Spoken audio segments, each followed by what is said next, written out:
what will it really take to have food sufficiency in the Nigerian market? And of course, by Nigerian market, I'm referring to the Nigerian people. Of course, I'm not talking of getting Italy to supply the food, or telling America or China to supply the food. No. I'm looking at what will it take for Nigeria to be food sufficient? Yeah, it's a very straightforward question. What about seeding? We need to look into our seed. We need to develop our seeds, improve our seeds. We need research, more research, and of course the crop side, and all the aspects.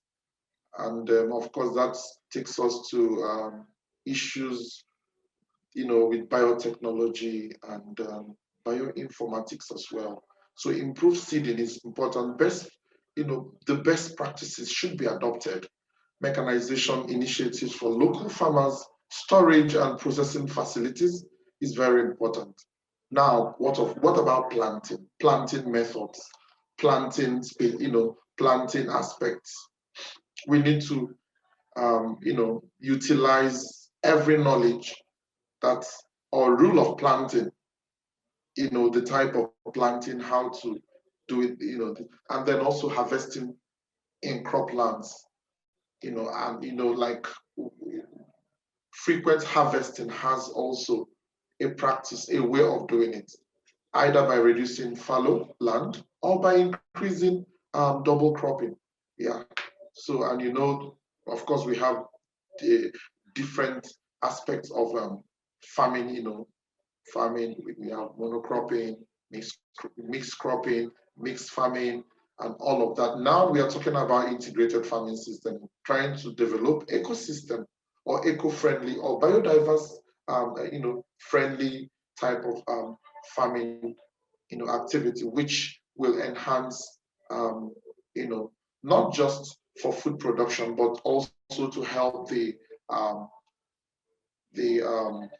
environment, eco-friendly practices. And of course, when we talk about integrated farming system, we can select some crops, some animals, some fishery practice inside of an environment, and nothing will be wasted, nothing will be thrown away.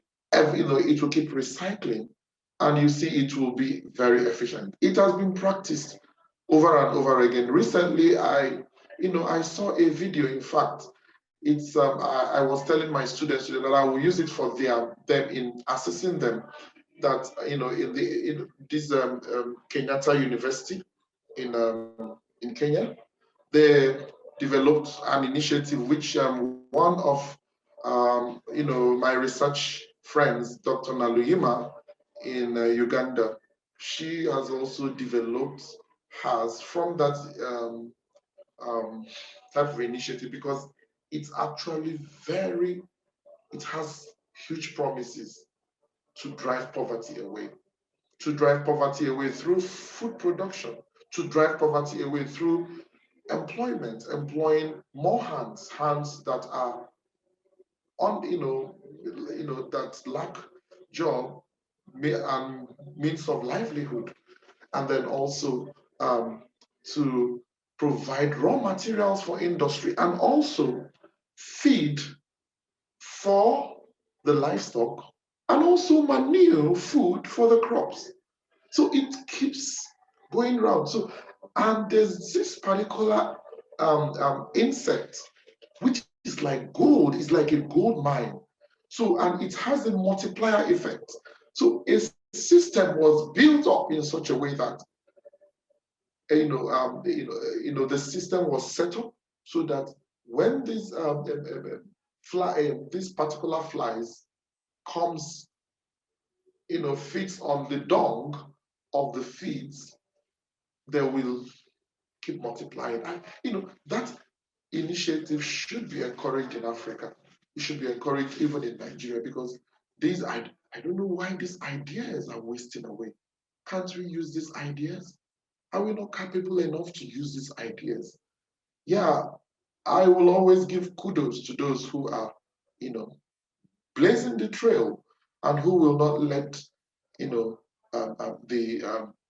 who will not let the economy, who will not let our resources, wasting our time when we have a comparative advantage over other nations.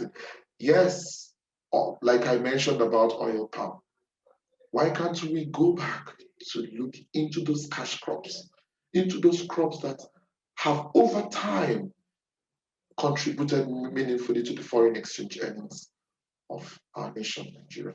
Thank you. Now, we are looking into the question of pricing, because we talk of production, we talk of importation, and of course, that have to do with how much the Nigerian people are paying for a cup of gari, a cup of rice. So what can you say about the unstable prices of food in Nigeria? And of course, in many parts of Africa, the price is not stable anywhere, though. I don't know if this is related to the politics or policies. So tell us something about the unstable price. Yeah, thank you. Pricing is pricing is part of marketing research.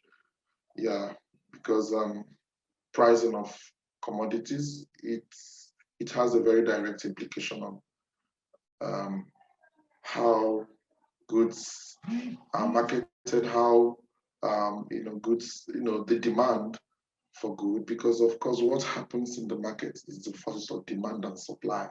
So the forces of demand and supply is what rules in every market.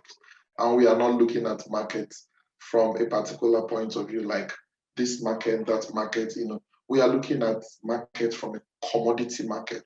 We have local markets, we have reference markets as well. Irrespective of that, we look at the commodity and we say, okay, like rice markets. So the unstable prices of food in Nigeria and other sub-Saharan African countries, and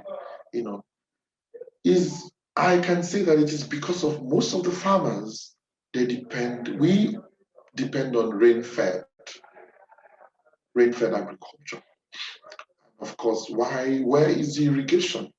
Why are other countries advancing with respect to the irrigation? So certain periods of the year when rains are no longer available for food production, naturally, it gives rise to increased price of available food products. And that takes us to what we call arbitrage. Arbitrage is a practice which it's not illegal, it's encouraged, because it's like going to, let me paint a very good picture of what arbitrage means. Arbitrage is a marketing term, especially in marketing researches, in marketing practices. When a marketer goes to a particular market where a particular commodity is cheaper, goes to another market where he or she will sell it expensive, add up, back up. So, hoarding of agricultural products till periods of the year is also part of arbitrage when scarcity starts, and is also is also a contributing factor to the unstable prices. Yeah. So, and then what about poor storage facilities? Do we have enough crisp silos and storage facilities for crops, livestock, meat? Why are we having so much wastage in the farm? Even from the northern part of Nigeria to the southern part of Nigeria, during the dry season, huge supplies that come from the north. There's so much wastage because by the time they travel on the road, what happens? The heat will, be destroying those items, and that takes us back to wastage. So the practice of irrigation, like I said earlier, it will also ensure a year-round food production and supply, hence stabilizing prices. Thank you.